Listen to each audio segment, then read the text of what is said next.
RDC est une et indivisible. De la population de tout le monde, c'est qu'il faut tout arrêter pour faire face à cette situation. Et que nous ferons de cette terre richement bénie un réel havre de paix, de prospérité et de progrès social.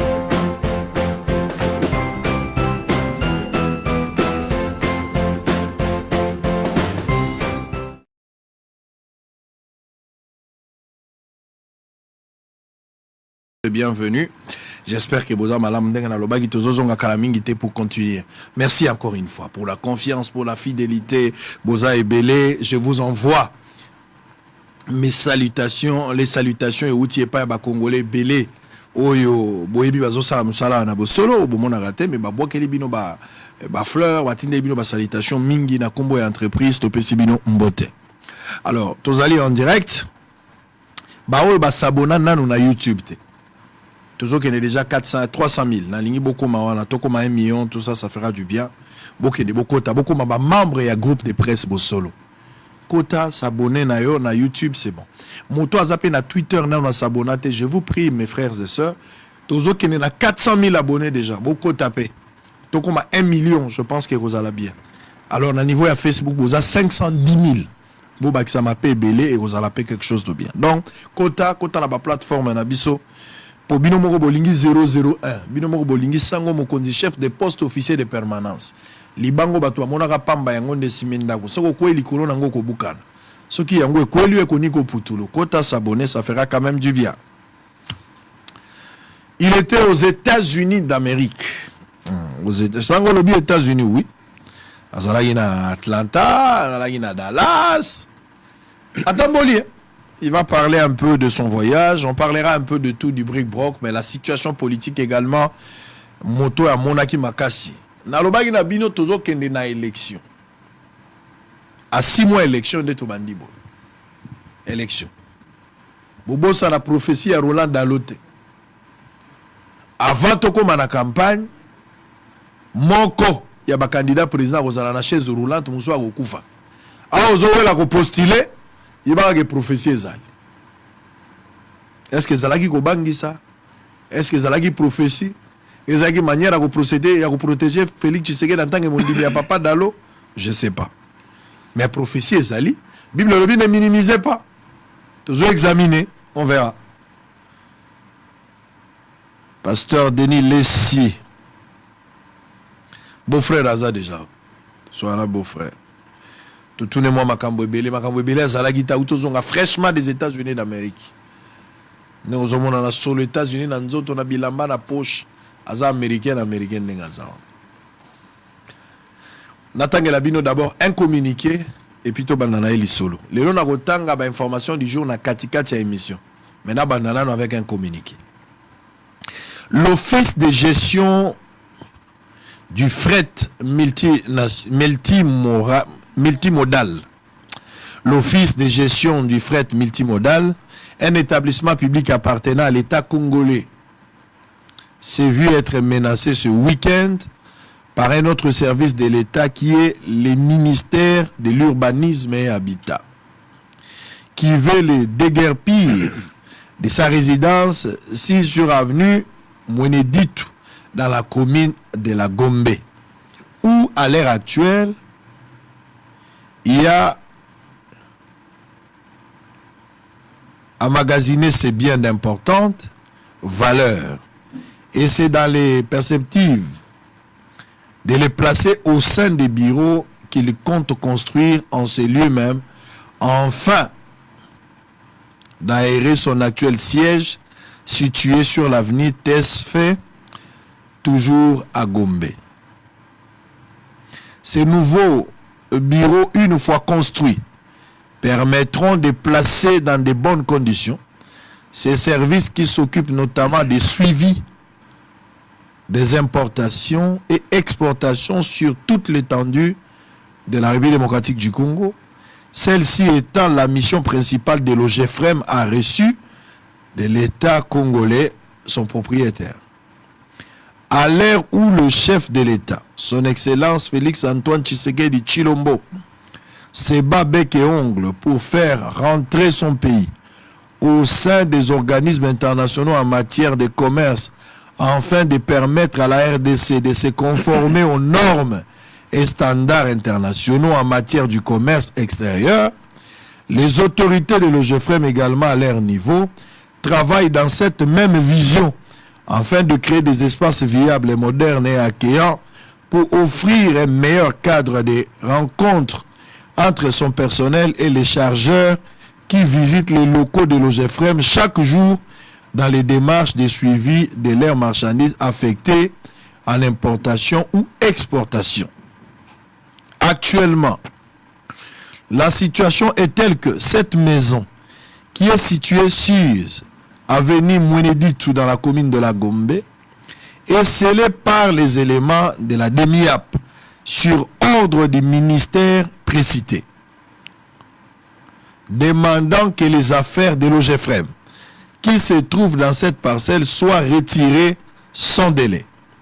Alors que le dossier est encore en instruction à la justice, l'OGEFREM qui a acheté cette maison il y a près de 3 ans s'est vu être accusé de spolier un bien de l'État congolais, son propriétaire, alors que la maison est justement achetée pour abriter les services du même État congolais qui a la responsabilité dans le domaine des suivis des marchandises qui sortent et rentrent sur nos sols.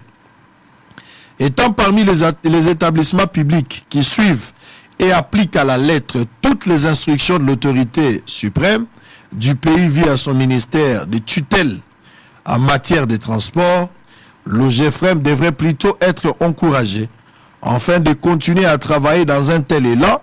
C'est lui qui permet la sérénité, la contribution au trésor public par ses recettes et aussi un suivi étroit par ses mécanismes de mouvement et de frais sur toute l'étendue de la République démocratique du Congo. Très bien. Allez, on va avancer. Ndeko Kamwana Biso. OGEFREM, il y a l'État.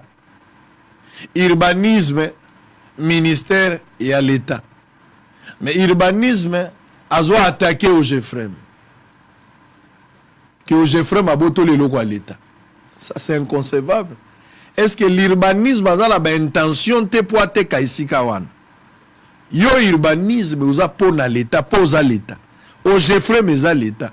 Biloko bazo chawana eza biloko ya DGT, eza biloko ya OGEFREM. Ndenge nini okopekisa bango batia ba déguerpir bango sur base de quoi? Et surtout que ces dossiers eza na instruction. Mboko yo faut likaye bo pembe bido ama hypotension eza kaka boy. Attention. Boy kaka. Olamuki bien nzambi kwa luzolo sinon kaka. Ah là là. Révérend. Allez, bon retour. Okimainga. Yondo Boakinga. Yo combien va 3 jours. Ah, Opia Kanda.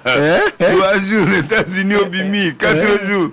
La mer. Tozaki na Dallas. Oui, oui. Après Iowa. Oui. Après Iowa na ye na ke Houston. Tamboli trop. Mais yo po tamboli. Quelques jours, oui. Na tamboli mais quelques jours. Ngala salika 10 jours. Te yo mto pesenga pour les États-Unis. Comment ça? Kasi ndenge yo zo kenda ko zo yakana zo mona makamu ngabite. On respire trop. Bon, États-Unis. Non, ça va. États-Unis, quand même, ça va par rapport à l'Europe. T'es à l'équipe. États-Unis, à l'équipe? T'es à l'équipe Europe, musique. À l'équipe Europe, Nanim. À l'équipe Europe, na propriété d'abord, et puis étendue, et puis philosophie. Parce qu'Américain, c'est le travail. Américain, on a social trop, mais travail est belé. Au lingo, vous avez un million, ça là, t'as 15 moussala par jour, est à lieu. Donc, tant que vous travaillez, vous faites travailler dans bana, vous faites travailler dans 13 ans, vous faites moi dans autant de sala. Donc, même tout ce qu'on a système et à travail. Donc moi je trouve que Amérique, aide sociale, nini tout ça, mais il faut travailler d'abord. Il faut que tu. Kuna goigo ya zate. Au lingo liate vanda. Au tete liliete. Au salite au liate. Au faut tanda côté au vandi nao. Ce qu'on a pas tout ce qu'on doit là-bas, aide sociale, moi bana, moi tout ça, chômage. Au sangisi, au vivre. Bafuta à chômeur. Bafuta à chômeur. Kunate au salité, et puis 2, police a respecté. Police a aucun président. Sougaza Nerer. Police a aucun tout le monde. Donc policier penda donc à Zanzambe. Et puis t'as rendu au côté de la frontière.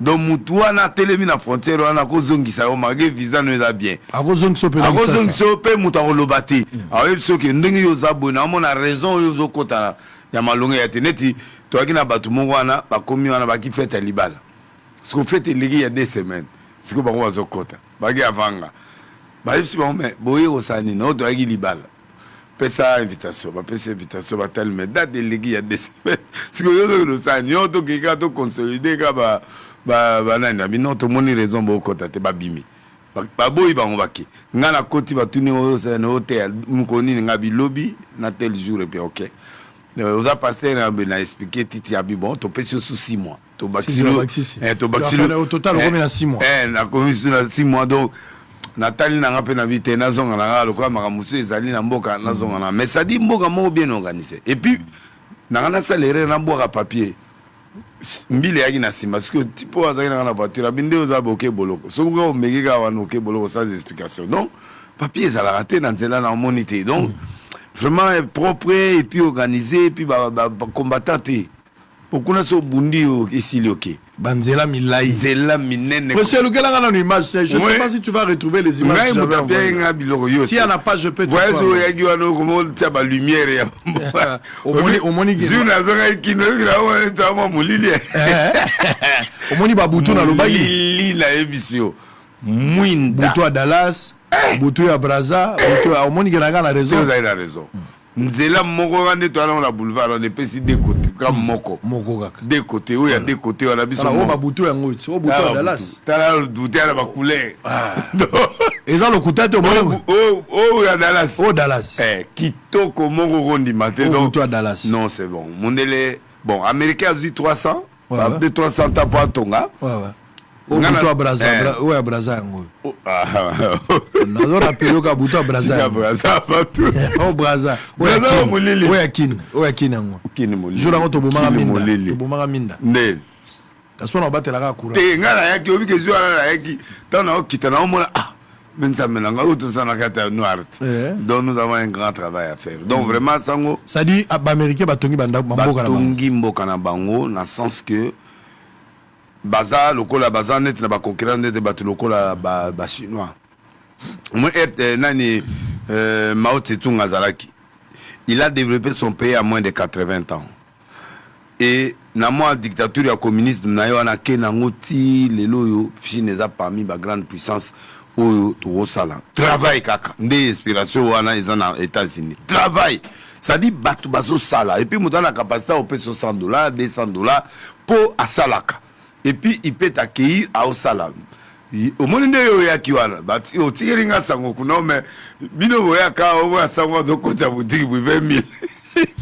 Ah ça va cher 20 000. Ba sakiti libanda nga bien asalaka. Il travaille, il a une société, asa tout le monde a osala. Tu as travaillé, na moni nengo bandi ti na nde toza. Donc cet esprit là ba kozina biso ya Congo. Il faut ba kotsango. Du président de la République jusqu'en bas, il faut tout côté esprit à travail. Au moins, il y a un Congo, il y a trop de gens qui plairent. Non, na moni na ba colonel musu na kuna, mais bana ba bilanga. Oui, oui. Baza pendant na ba ferme ba bilanga. Donc awa to travailler. Dans la distraction, il faut loba ko sala changer. Na li sou même ba conflit wala te po tina moya te. Parce que bato bazo travailler. Yango monito vanda bandako critique kako finga kako soit na tout le temps muto ana tenté parce que muto ana musala et na mbongo na e atie na compte na constater que ba garçon nyonso presque bazana États-Unis bana mituka bien muto olula muninga azate olingo so mutuka bien kene ko sala ba pe ozo crédit ça ozo ngona crédit oyo lingi ba pesio parce que ba otala musalo yozo ça. Et puis un autre aspect très important. Batwa kansa lokwa l'État il faut appeler ça bino misala lokuta les États-Unis l'État t'engagera pas tout ce sont les privés l'État tient un climat d'affaires mais ba privé bazo engager donc il faut le rona ekota na mboka vraiment na mutu est-ce que toujours progresser pena ndengo zo mona par rapport à 1960 na ndengo moneli États-Unis est-ce que pena tiye soya est-ce que to ko na États-Unis tiye soya bon ngana okufa yo okufa biso to okufa mais surtout tie volonté ce que ça moni va dire sur tie volonté bato mususu ba tie volonté gouvernement ce que tie volonté je crois que on peut progresser un peu to ko ni musika parce que na moni muto aboka papier na ndela te na moni pe place poubelle les até ezaka na ba restaurant na bandako ya bato do propriété courant biloko tout est en ordre même si ezwi bango temps mais il y a quand même une génération oyo il faut ekotisa biso tokota na niveau moko ke to travail et na comprendre pourquoi ba combattant bato moko en Europe pourquoi bazokandela bato pourquoi parce que temps ya te musala malonge ya te parce que kuna eza bato bazwa ba salaire bazwa benda par heure week-end moi azwi pe 5000 la écoute soit à 3 misala à la 15000 la mais moutande on a par semaine soit tiens on fait 4 à lula moutande terre aux crédit à car au somanda qu'on est pas ayo tonganda quoi moi je crois question ya politique na biso population pays tous à la esprit à travail bilangeza wa batereza vide biloko to eza vide de combien ya moment toujours soit na trop toujours buna entre ba pasteur toujours wela ce qui ne de tout cela ni no sawate to wela ba biloko moko oyo eza na tina moni ki agriculture munde la pesi yango place ba bazolo na masango bazolo na masango ba la biso filma yango si ba loni masango na omona bato bazokende bilanga et pourtant ba awa tozatala 1% te ya désert mais oui donc bah, tout est ali wala. Donc moi je crois que il faut population tout la moukama mouki. Tous les gouvernements, tous les présidents républicains, mais tout la entrepreneuriat. Aux abonnés, biso à toi engagé batota, quoi pas fongoli pour engager batota. Déjà une centaine de gens qui sont déjà au travail. Oh, on a engagé centaines, on a engagé centaines. Au bon ici qualité à Moussala nayo. Tu vois, bah, privé, on a bagnon sobake, et ça, c'est le développement. Même moi, engagé 10, soit engagé 20. Ça fait quand même l'affaire. Ça fait l'affaire. Quand on croise les mains, on attend, là, ça ne peut pas marcher. En tout cas, population, il faut y aller. Gouvernement. Dans l'église, dans la classe. Dans l'anglais. Na souffrir mon frère, na souffrir na bungi. Souffrir. Na bungi na beropo. Ya solo, hein. Na otanga me na bungi. Obi ke na ke bima na Atlanta, ole na bima na national. Na ke tellement aéroport ile mune. Na ke go bima na international. Moto ya go zonga zo zelanga na national. Na bise papa na okota souté, na quantité. Yo ya ka ko luka. Pour ça la côte na ke. Sur la côte na ke na bise ka ke lo bimate. Donc au taliba aéroport au talité oui abisso les apps dans supermarché hein aux aéroports au supermarché ou abisso même tena OK de poto na kanza na France de la banda ni aéroport les mais aéroport n'était pas Atlanta wana aéroport n'était New York wana mais ça dit na bungi et puis anglais qui mingai donc moi anglais mo ba yekoli sanga na prof na ngamo na bengani emba mo ayaki lobi na mima papa ko ya isute parce que biloko yo lobeli ngai na nga na do loba kuna papa ezo yo kanate on devait bazo rapper nazongi cours et puis nazongi l'église nazongi l'église et puis namoni dimanche la population est venue très nombreuse parce qu'on a travaillé dans la semaine sérieusement le travail c'est un élément nazongi l'église et puis conseil na open ayoga nanga ba kizongi église oui côté kuna sosi saki musala zonga église nazongi namoni vraiment mercredi jeudi vendredi mukileye. Dimanche, il n'y avait pas de place. Donc j'ai aimé, merci conseil, vraiment. Et puis travailler de façon à moni bandego bazo sala na poto, bana misala, mais bazo ko sambela. Mais biso yokutu, toi on a tout le temps. On blague avec Dieu. Donc moi je crois qu'il est temps de travailler. Aucun aux États-Unis comme ça. Parce que batu bazaki scandalisé, moi mon ba vidéo na yo. Na gena ikote ya. Ozoli ya hamburger. Na gena vidéo zela papa. Ça moi zone turbulence hamburger. Na vidéo na yo ozoli hamburger, vidéo na yo Hermoso kamo ba presse, vidéo na yo Hermo boké pa moto FBT Paul Fipiko. OK pas Fipiko. Ozo manga na zolandela. Oui.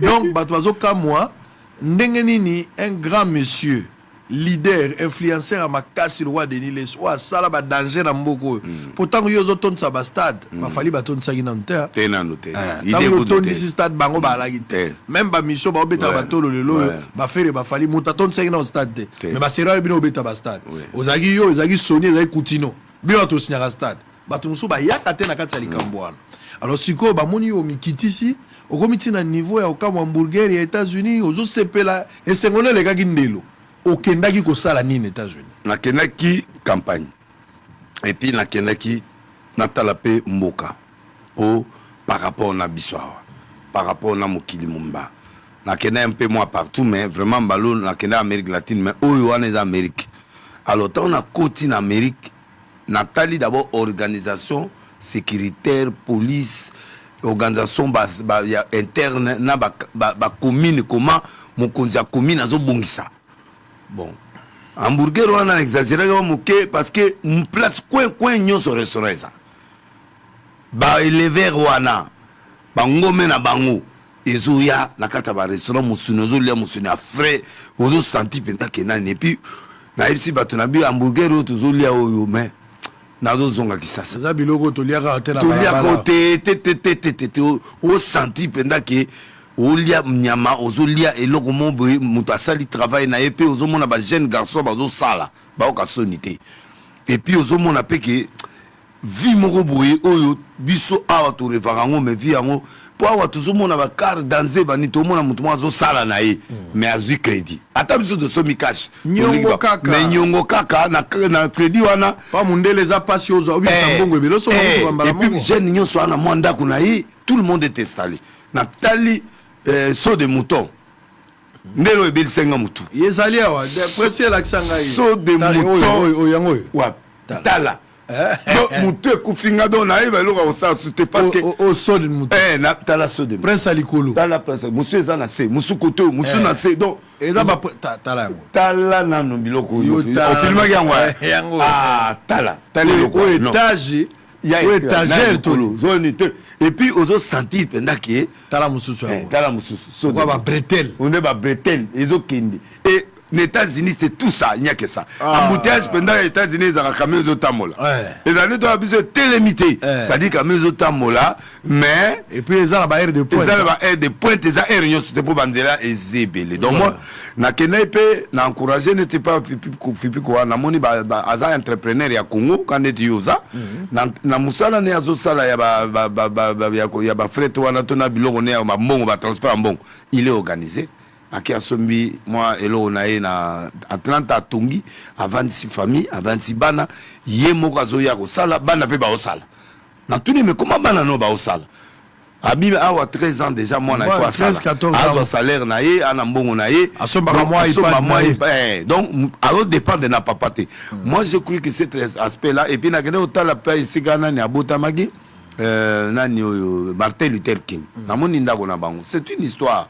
Faut na mona ndako na mona sika église na ezali la lutte qu'il a fait et puis mondele akangi lupango akangi quartier Mumbati ki bato mususu ndako wana basomi bandako bato ayi pembe na ye po balala wana ba mona ba site j'ai vu ça na kenda pe natala et sika basala formule la Coca-Cola et bandi na Atlanta na CNN place et bandi pour tout le monde a bossé le nez bandi mais il faut que vous ayez l'histoire il y a n'engé ni bandi pour un jour tout ça documentaire place yo banda qui ti ok ti yo les qui na ba chaîne soutien comme il est le patron non na lingana s'inspirer na biloko wana natala type a passé le la biso mais comment yé muto akebo et na koni pe na moni ba un jeune garçon congolais Mbouimon Père Moulouba à sa magasin Atlanta à Kitoko Paul Mukendi donc n'a encouragé qu'au monde qui a salé magasin et puis c'est dans ce sens là que n'a fait montrer moi investisseur na biso na ba congolais et puis na kena ba fête na moni muto awuti Congo à ça la école attend en États-Unis mais awa en ligne bazu diplôme ba yeko pese diplôme aux États-Unis ba zaki belé so ba 20 alors ba comme bazu ba diplôme ya université alors et encourager ngana que nous visiter batwana ko encourager et puis asili à zongiao après a postuler musala kuna ba ozela awa kuna misali zanango donc so accueilli bah il y a coupé maman 2 mois après banda misala côté États-Unis donc moi j'ai voulu montrer un peu cet aspect quand des yopé au laxi banzela boye que les gens voient ça que les lo yopé ba konzina biso awa o ba vanda pe na ba poto baza la capacité pe ya kozwa inspiration pour te mboka na biso pe ke deliboso vraiment je suis révolté. Très bien, allez nous sommes en direct. On va parler mais là tokota bomo mesano ndenge zalaka po yango eza so ito sali boete mabe so sali boete mabe. On va démarrer. Allez, les gens ont la batubele, batumi joyeux anniversaire Nasuka. Na wembe la maman Ganko et puis na wembe la petite sœur Moko Nasuka na wembe la bango. Bobanga tena bosani ba anniversaire Mikole Bele, batubele baleli babi mais ndenge nini anniversaire oza ko yemba te to wemba lelo. Tant que vous avez poto makambeleki ebele awa absence na tant que vous aux États-Unis. Na ofunda te mais nazo informé. Et so ebisinga ke ozongeli cours anglais. Obengani prof na yo anglais. Na kota kali so yate. Po moni ke prof na zo lexo R. Anglais o yakune za kwa ba rapper. Oyoki eloko te ma papa na ma papa. Papa na ma papa. Bon. Na absence na yo. Olobaka awa na plateau à Bosolo. Que démarche oyo bato ya au conseil bazalaka nango eza démarche moko politique et que intérêt moko pona ba ami ya bato ezalite bato so andimaki bato super boyaki na sima na yo avec Pascal Mukuna asali parti politique annoncé yango du haut de la chair omoni onde. Bon, on a eu Soukawana. Comment? Parce que la Boutou? Non, parce que na démarche ndeto bandakana ba évêque évêque azayi mutu mwa za condamné politique. Vraiment très sérieusement que mutu ça la politique té tant ba examiner ba ke ba députation bango vraiment ba télémala ke lokwana. Bon, et ça li que évolution yogoya tant on a yo ko mona ke au conseil ndeto zalaki na ngona débit. Ezayi pona mosala ya tata to affermir na nzambe to sala boye to sanganaki po to telemela batu nyonso ba na berezi biloko mabe po epere to sa mosala nzambe. Mais na yoko comprendre que lutte au combat wana tango komaki que dodo akanga ya boye, j'ai compris une seule chose tant on a yaki na Bosolo que ce n'est plus le problème spirituel, c'est un problème maintenant il y a d'intérêt politique. Alors, c'est là où maintenant na yaki awa ipa na yo po na megempe ko sala ba droit de réponse pour permettre nga bato ba comprendre nga tard que intérêt spirituel les agi souti parce que l'église est en politique. Tant que de conseil parti politique qui n'est pas mauvais parce que a manifesté ce que non il veut faire la politique. Mais na katia politique wana ba lobi moi là où je suis un peu choqué c'est là où il dit que tout membre ACK tout membre abiso à parti a comme membre à parti. Or, association Nyon César na liberté il faut ça là. Pour mudumusu à cause là l'église ACK mais à supporter par exemple Ngobila. Mususu par exemple akabiliste ata malgré que yazo boya za muta PPD. Mais aza oyo ka maté ya pasteur na yi. Mais là vous en muta kabila mais aza membre ACK. Aza membre ACK, o petit Haïti. Agoye biso pete. Aroza la pe Rwandais maza frère. Aza frère. Aroza. Mais Rwandais pas koya l'église. Agoye l'église. Donc, si ko tawo yo le dit tout membre directement a commis muta parti wala. Ça c'est pas bon parce que comme isko il au moins ma bête. C'est là l'expérience au même avec Asalara na sport. Dans la côté na sport. Malamoko batu tout il faut pas soutenir. On a cas d'église on a batu vita baza, batu mana baza, batu bilima baza. Donc batu pe réel baza, batu. Alors quand vous voulez engager le copo na yo moko c'est très bien. Mais quand vous voulez engager l'association église ou éternellement qui pour la préparation pour l'enlèvement pour to kende to kutana tata na époux. Donc n'épouse na biso to kende to kutana époux biso épouse to kutana époux. Objectif na biso za matéria. La préparation pour l'enlèvement. Les restes ezali ba intention na biso. Moutanga comme ministre, anga comme député, c'est pas un problème. C'est pas obligatoire. Soit sentir l'appel la politique net à sentir en Osiko. D'accord. Mais ce Rotali très bien. Il est parti condamner la politique après yemon à côté nango. C'est-à-dire quelque part, je sais pas vraiment na mukwaroya autour des questions ana. Comment yo banagi ko condamner politique. Siko virement au commun parti politique. Et puis parti politique m'a mon église. Je suis pas contre à ça la partie politique, mais je suis contre que parti politique. Il n'est pas le seul à Godem Poyaza déjà oui, la parti politique. Et Jibaya Mampia. Voilà. Et comme et le moko boy comme modèle. Tout y a on appelle vrai, mais tout y a on appelle que pour un financement ba bloc rebelle. Parce que l'appel vrai ba Daniel ba toi na basala au monde penda bazaki pena na ma difficulté ezaki pas na bango bazaki na nzambe solo ba affronter biloko na parce que le monde politique c'est un monde compliqué glissant par rapport à la parole. Donc moi je crois que je l'encourage comme Mia Monique a convoqué au salon on peut goder pour pas zanango donc na solo la pena goder pour il y a quelques jours donc na quand de yepsanga philosophie à paix on a parlé pour l'organisation, tout ça, dans le stade, il y a un président de la République, donc dans le Bango, d'ici là. Mais je suis pour et contre. Pour, dans le sens que, s'il sent l'appel de le faire, alors, on avait condamné le Biejiba, on avait condamné Kiziamina. on avait condamné Kiziamina. Mais aujourd'hui, lui, il a embrassé ça. Donc moi, je crois que R. Mongoboui, Toteyama, dans le sens que ceux qui m'ont dit ça, les loro mongo, et que yo comprendre dans côté, Luka ozo attend au bengaye au yokaye. Pour un jour, ça peut, oya ozo révélation wana.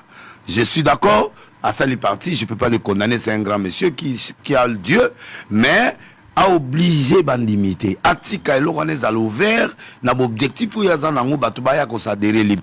Parce que sinon, et quoi il ça objectif il y a nani bon. Au moins il y a 5 nani évêque de doigt au côté. Bon dodo tam ça n'a pas conviction politique de.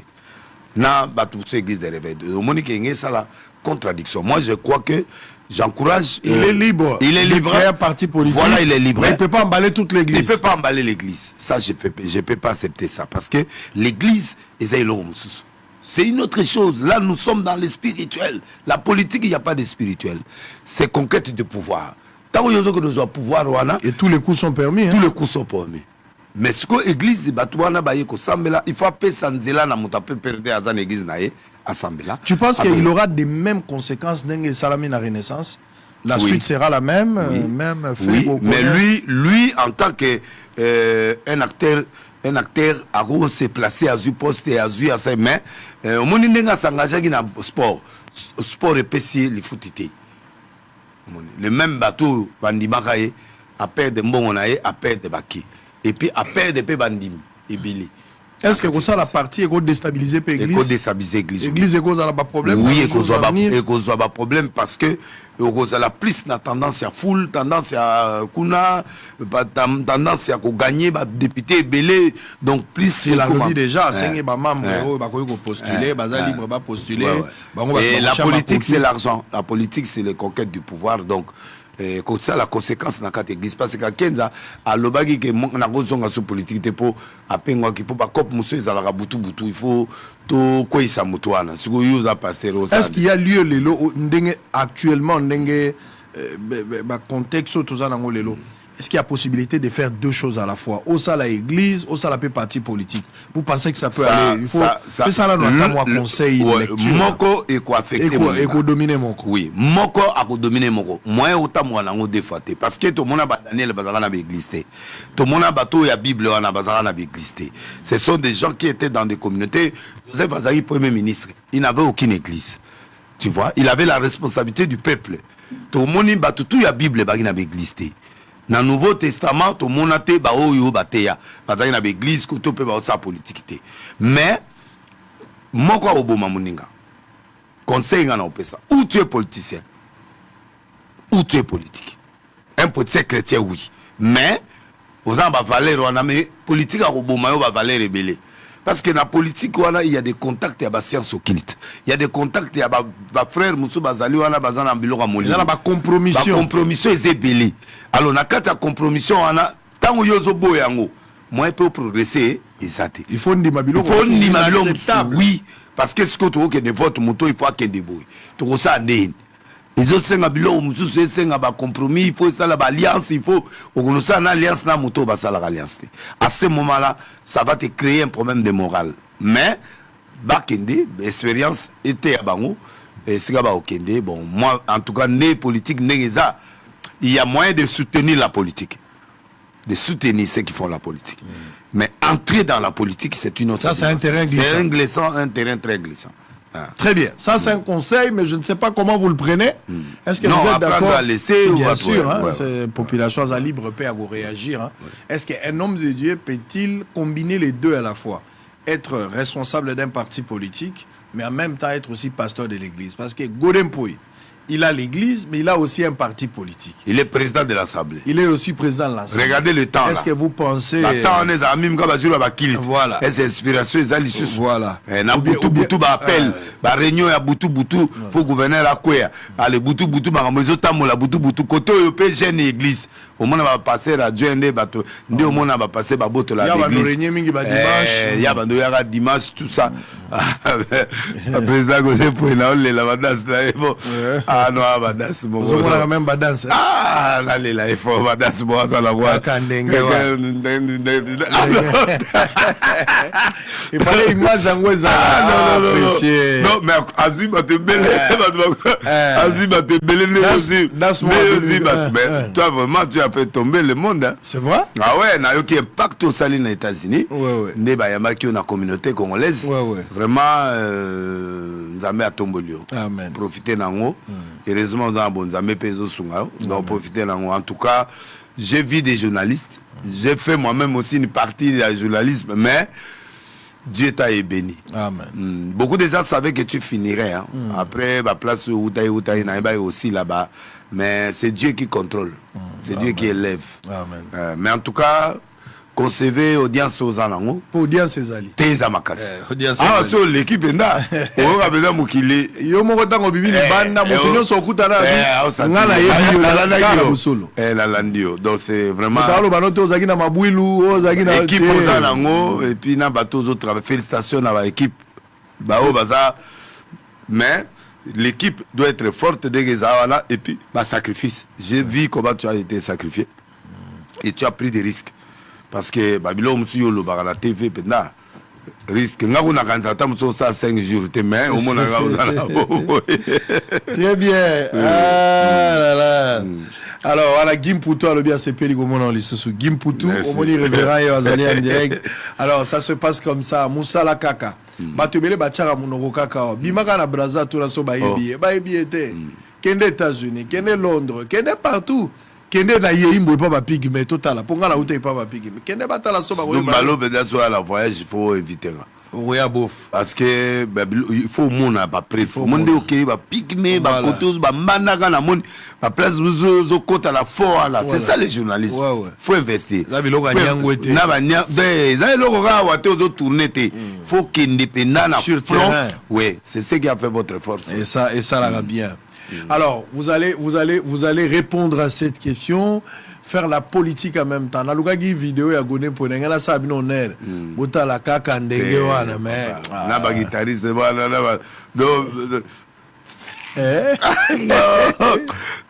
et puis à comme makasi na sap donc à comme ma sap la ba colère au quoi la sap à gone pour bon nazo linga style na ya ndenge ne chemise à Versace c'est ça en tout cas où tu ma collection à 2500 bon au changerango ça dimanche bon na éviter ya passe bilama musa solo ya passe bon heureusement Turquie a songi biso heureusement Chine a songi biso mais je crois que dans la logique benda bon mais na ngira style là na ebi source na ngote mais en tout cas bilo ne abeta ba vert banini do ça et comment ça là ma couleur d'été et ça la bien moi mélange homogène ça la moi bien ouais après nanga mo pe na mo luke dimanche na tala la latini lelo voilà Beledou Jésus na pesi mbote tozela ka photo dimanche utabimisanga Beledou Jésus ah bon donc expert donc dimanche yo tambola na yo luka page ya Facebook ya Doudou Jésus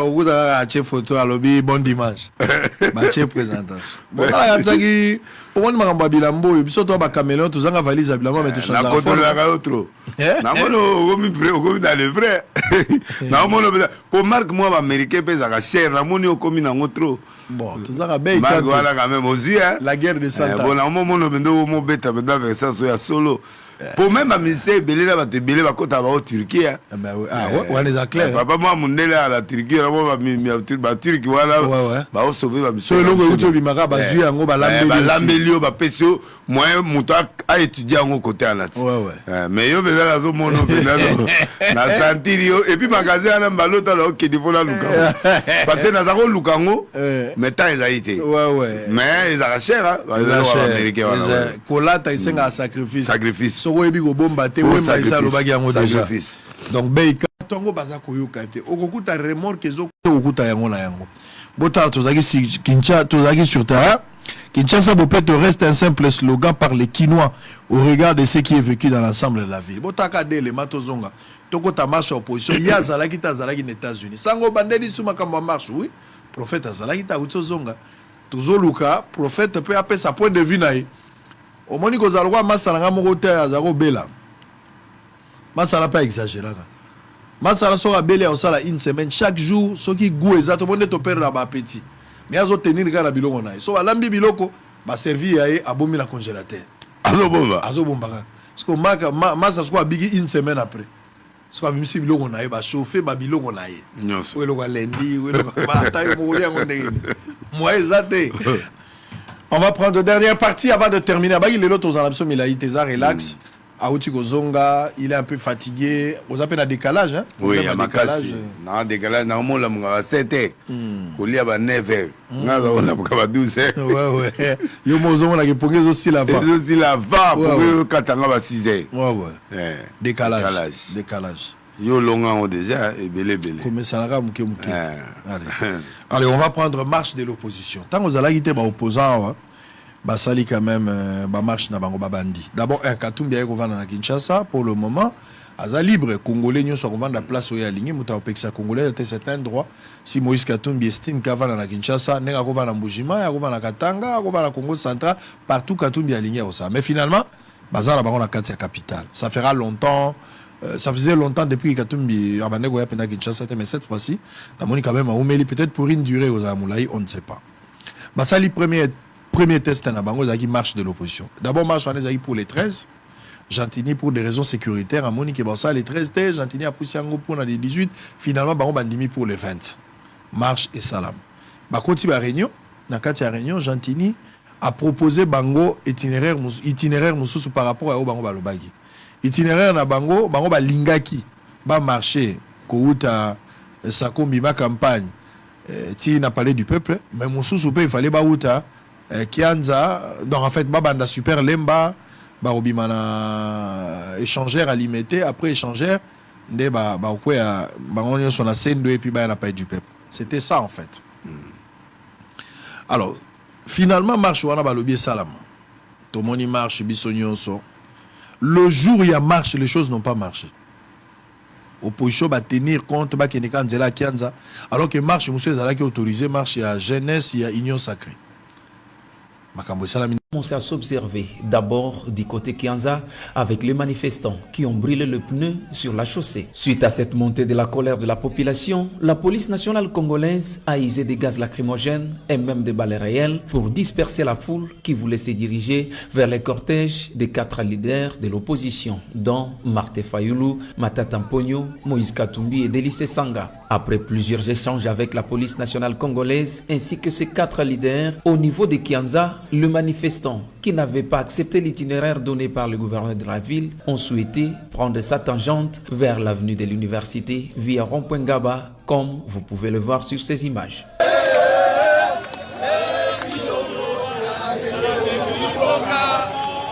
Dans la foulée, quelques dérapages policiers ont été visibles dans les arrestations, notamment du député provincial Mike Mukebai, mais également quelques coups de gaz lacrymogènes.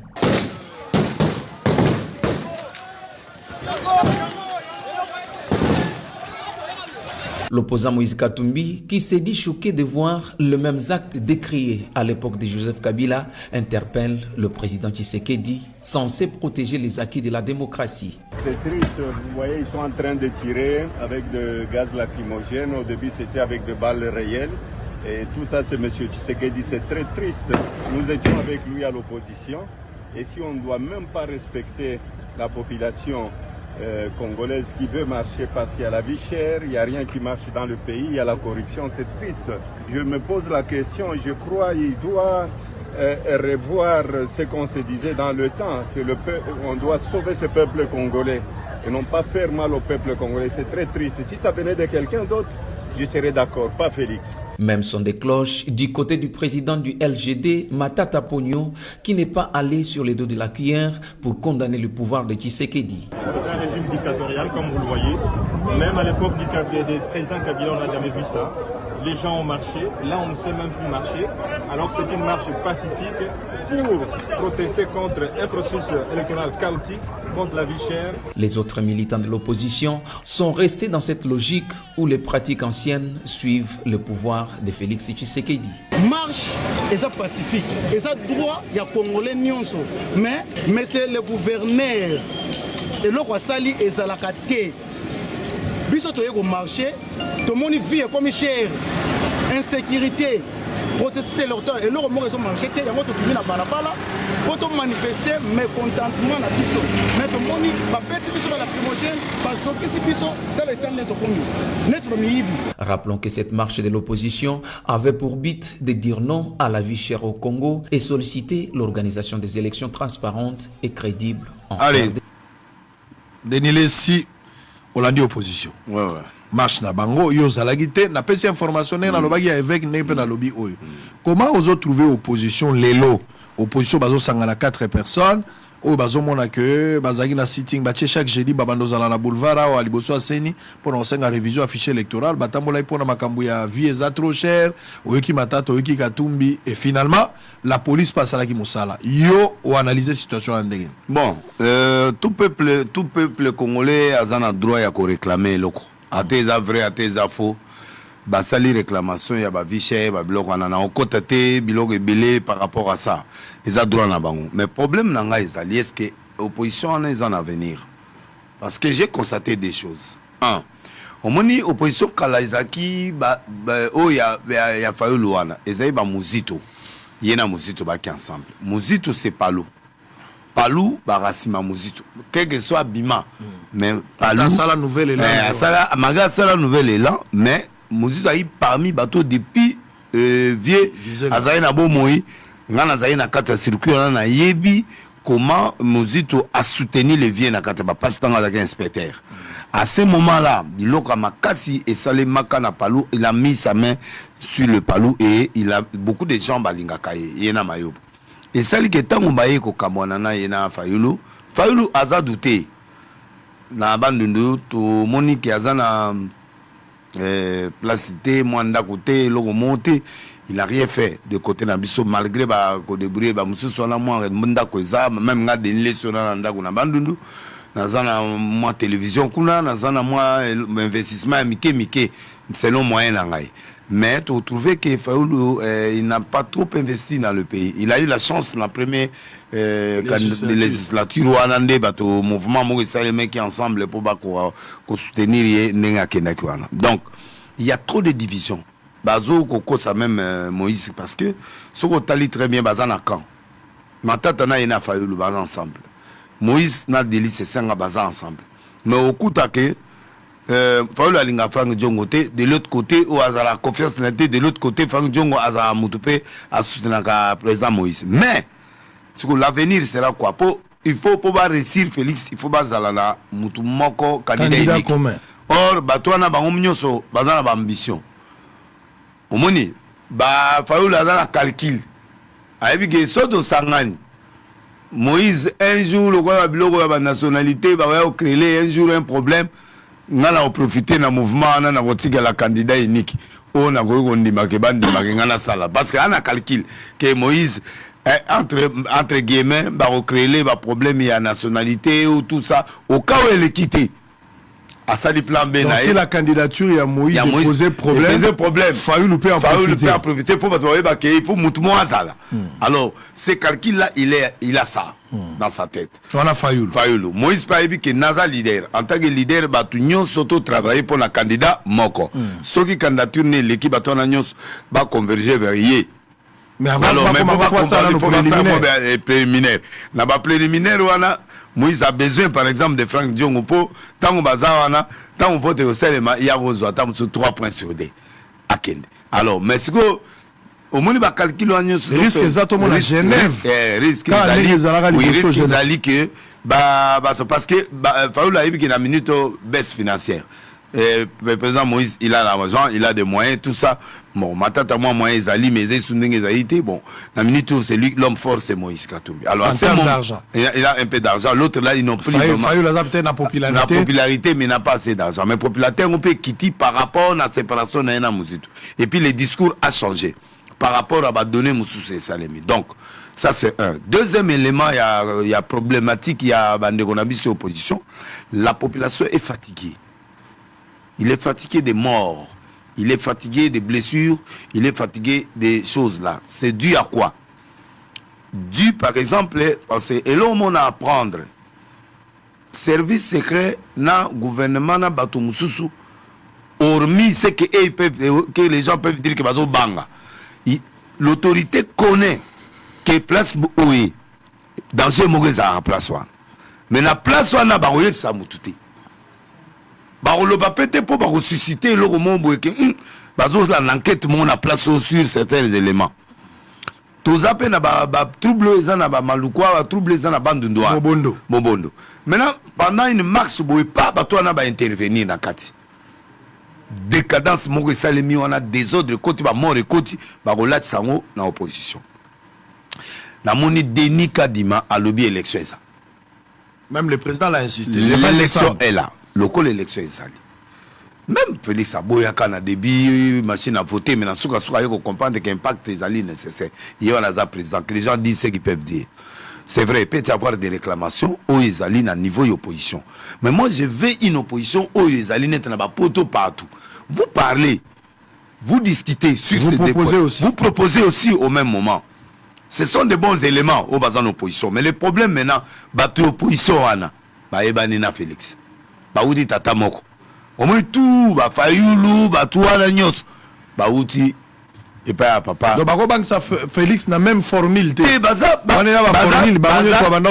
tata moko ça dit ba stratégie même Djongo il cite toujours même de fayulu il cite toujours même bango tout c'est le père oyo azalagi Valentin Moubake créateur ya babilo rwana donc Félix Azana a ébi plan nyonso a ébi a provocation.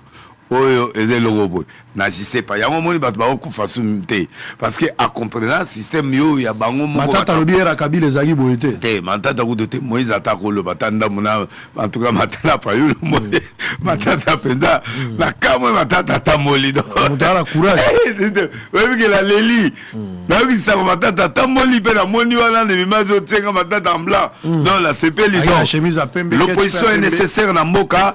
L'opposition est très utile dans Mboka, mais il y a des éléments où il y a l'héros. D'abord, guerre en Mboka. Pas trouble les abandonnés. Guerre en actif. Il faut battre nous, tout converger dans nous, tout ennemi. Nanda ko ezala papa so okuti, yo zala so ye okuti ngana matina par exemple to somme. Osani. Ozongi sibiso dans nous. Après les individualités koti. Na minute le territoire congolais a occupé. Bandunu trouble les arbres. Bamboka et belé bilog et belé zana cessé. Intérêt na biso eza bato opposition na bato pouvoir ezali que qui mieux en mboka. Parce que s'il n'y a pas de paix, même biso l'église doit fonctionner, chaîne doit fonctionner et l'homme doit fonctionner. Donc, nazo sengo opposition o ya biso ba comme responsable par rapport na bato bazala pouvoir. Ba proposer biloko. Ba solola. Ba proposer na bisaka yo mukolo moko na bina proposer bato ba kende ba solola. Mais il y a une opposition qui veut le glissement. Il y a une opposition qui veut les élections. C'est dans deux oppositions différentes. On est prêt pour qu'il y ait l'élection, mais il y a une opposition qui veut le glissement pour avoir un poste. Alors nous aussi, on est fatigués. On veut vraiment les élections et salement.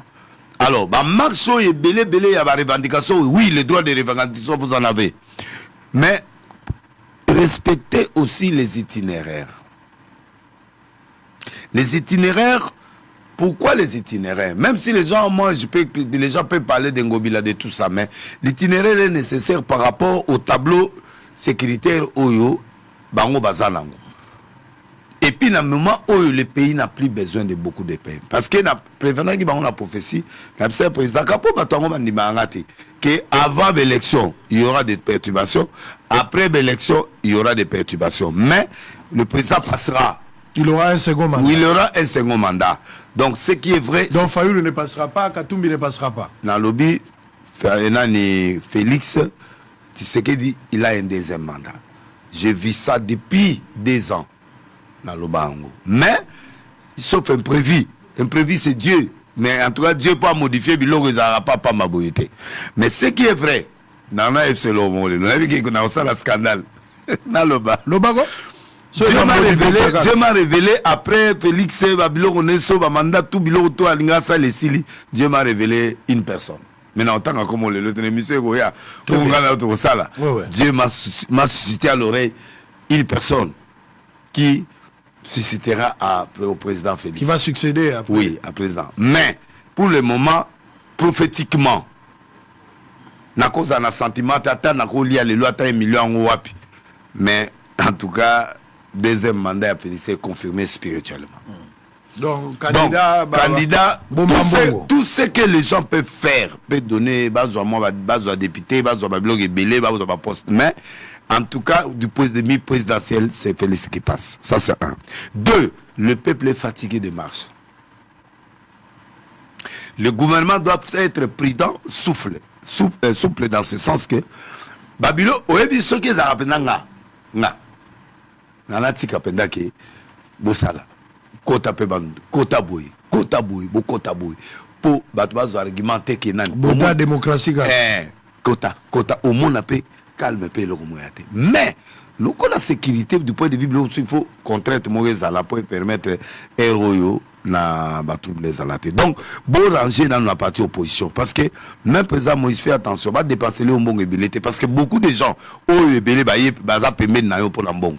Mais oyebi très bien la kata motema na yo que bateau jamais fallu la rondima mutuloko la Franck Diongo aza pembe na yo a rondima te. Et puis tout ça ils ont créé attention. Pourtant on comme pendant la candidature PD bandi pas pour muta désister pour battre candidat unique. Muta na calculer gande na ipsio ana fallu na mutu na a donc calculer déjà que Moïse a reçu obstacle na nzela. Comment yo zana muninga oyeba ke ya aux obstacles ndenge. Donc beaucoup de réflexions entre bango na bango pour permettre ba ko arriver ya ko candidat unique. So ba juillet d'accord, tant mieux, mais à ce que je sache prophétiquement na pesa pe ba prophétie na mboko en tout cas kokisama. Le président passera. Des petites perturbations seront là quand ils seront là. Mais en tout cas peuple congolais na oyepso na ndena analyser na sambeli a fatigué. Très bien. A fatigué dans le sens que ils n'ont plus besoin de beaucoup de bruit. On part directement aux élections. Très bien. Bien que tous ces gens-là, vous êtes des bons éléments, mais en tout cas, supporter que Maramo n'a pas la bongo. Allez. N'a pas répété, mais ce qui est vrai que vraiment, le peuple congolais en a marre. Il n'a plus besoin de marches, il n'a plus besoin de beaucoup de tueries, surtout dans la masse. Bon, la police intervient quand? La police intervient tango oyo, ba monique itinéraire A, oyo pesami na bakonzi. Que bato opposition ba boyi yango. C'est à ce moment-là que la police a empêché marche. Mais il faut ça là quand même. Il faut ça là professionnel. Oui. Pas trop de brutalité. Trop de brutalité parce que c'est que le président a dit. Le président a lobby na Chine.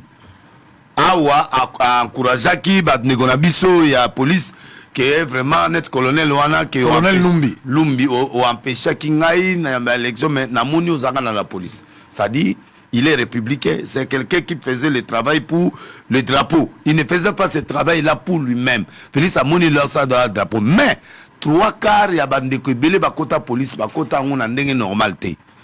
Yango proposition tosé sa président. Bato wana bazobetaka masasi pa mapamba ko betaka bato banzetela mituko tiaka bana nani bato wana faut balongola bango bakendise ole batina bango na service national ndenge oyo batindi ba kolona bakende oui bakende kanyamaka c'est ce qui travaille qu'on leur paye. Maintenant il faut président soit politique il y a rebongisa salaire à police so policier commence à $500 tous les étudiants au bazo 600 même 300 non 500 même 300 bato bakomi comme on a pendant que 300 penda teni pe komi correct tout au monde a étudiant bano ba aussi sa classe bazoya po bakoma officier bakokota la police bakosala alors bao ya kala o ba recruter na ba soda o tozwaki na tsanga na période oyo transitoire ou les cas qui entre Mobutu et Tito Komalelo bato na nyonso ba recrutement ezalaki na infiltration na banani na service agricole ba recruter une nouvelle police progressivement na ba étudiant na bato batangi bazana moi éducation à bien ba koti na katiwana c'est vrai bato ba critiquer moi parler à président mais président c'est contredire parce que à comprendre que malgré il y a des gens qui servent les drapeaux mais il y a aussi bateau ba mutute makolote oyo ba recruter ba mouton noir wana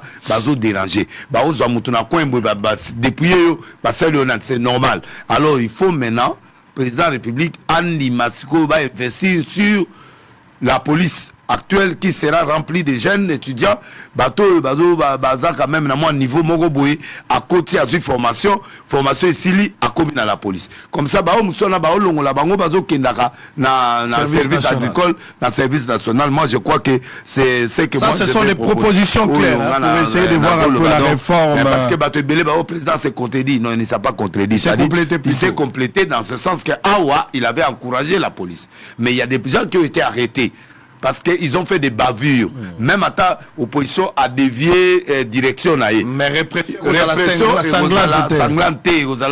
Bon, en tout cas, malembe, langage, discours. Policier à poteau. Non, policier. Araye mokot. Yo ke l'État-Unis. Ara moko na mutuka ta msuye moko. Mais à côté, il y a ordre na place one. Il y a ordre parce qu'il est formé pour ça. Azo solo là. Tant que policier, il y a téléma. Le peuple aussi doit éduquer. Même bateau basala ba marche. C'est vrai, il y a un peu de dérapage, mais politicien, il faut éduquer bateau ça la marche pacifique. Voilà, marche pacifique. On ne peut pas provoquer l'ordre public. On ne peut pas provoquer les policiers en tenue. On ne peut pas, parce que les États-Unis, oh garçon, moi, Koufakawan. Aïe, tant à Zoya, à l'objet téléma. Policiers américains sont habités téléma. Tiens ma bokobo. Garçon a bimi. Ba américain ba ye kolisa policier na bango teke ndenge yozawana soki ka muto a bouger bazili ateli boko boy soki o baby sango a bende a tirer po ba ye kolisa eta beta likolo ba yebisa que soki o moni danger tirer muto na kufa neutraliser les donc ce qui veut dire que na police auto aux a formé na bo bateau et bazo marché il faut baser la éducation membre qui marche et pacifique nous voulons faire passer un message secteur Gombe les a sensibles na héros parce que même qui mouta appelle ça 2 ans qui mouta beta 2 ans na héros papa Etienne Tshisekedi qui marche à té mais tout féliciter quand même ba o bazalelo ba oti quand même ouverture et reprendre des actes la police wana yango président le que non ba o servir drapeau net colonel wana il a encouragé mais n'a pas encouragé la police qui est partie brutaliser l'opposition qui était contradiction mais c'est complété complémentaire parce que on a lobby eza par rapport allez à ça. On va peut-être terminer les propos séparatistes Daniel Safou mais de l'autre côté aussi beaucoup de gens vont taxer que CG Kabouya secrétaire général de l'IDPS qui se justifie aussi que lui n'a pas fait appel à haine tribale mais plutôt il voulait montrer qu'un camp il y a Toubazo s'est prononcé sur cette question. Moukeba est en prison, Safou. Azomon en a été porté disparu, mais aucune déclaration, aucune condamnation n'a pas. Il y a un leader opposition, que ce soit Matata, Katumbi, Fayoulou. Moutoumou Kazo s'est prononcé sur cette question. Alors on va d'abord suivre un élément, tant que on va terminer. Rio en tant que Moussal Nanzambe, il faut appeler tout le monde autour et à ma valeur. Le Congo doit rester uni, indivisible. Mais Batoubaza Roloba Makamoumoua et Belé, Oyogagi ba discours séparatiste.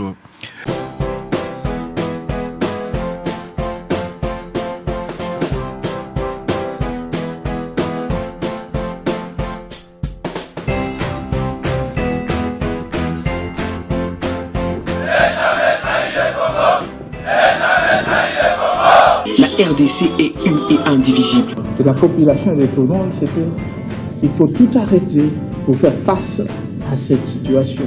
Et que nous ferons de cette terre richement bénie un réel havre de paix, de prospérité et de progrès social.